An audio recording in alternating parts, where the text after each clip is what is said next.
Can we talk about Canada? What is the status of President Trump having a conversation with Mark Carney? We have seen the president use the term governor to refer to Justin Trudeau. Will that moniker also go to Mr. Carney going forward?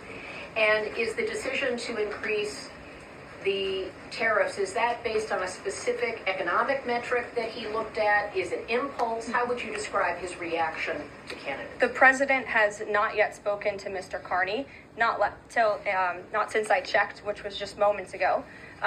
But certainly his phone is always open to leaders who wish to speak with him. As for the tariffs, the president made his position on this quite clear with the statement that he put out. And it was a retaliatory statement due to the escalation of rhetoric that we've seen out of Ontario, Canada. The president saw the Premier, Doug Ford, make an egregious and insulting comment threatening to shut down electricity for the American people, for hardworking American families.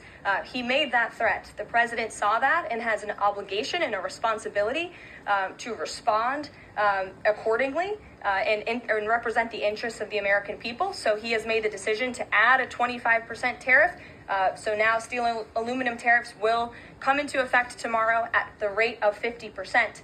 And our steel and aluminum industries have actually applauded these tariffs because, again, they know it's going to grow their industry here. It's going to allow them to export more steel that is made right here in the United States with American workers. Egregious and insulting are your words here, but that's what many Canadian leaders have said about the actions President Trump has taken toward Canada.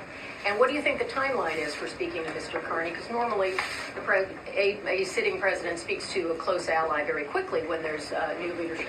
Well, the president is, again, responding to the fact that Canada has been ripping off the United States of America and hardworking Americans for decades. If you look at the rates of tariffs across the board that Canadians have been imposing on the American people and our workers here, it is egregious. In fact, I have a handy-dandy chart here that shows not just Canada, but the rate of tariffs across the board. If you look at Canada, since you brought it up, American cheese and butter, nearly 300% tariff.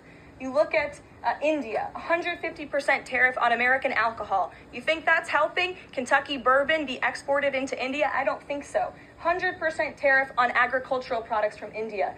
Look at Japan, tariffing rice, 700%.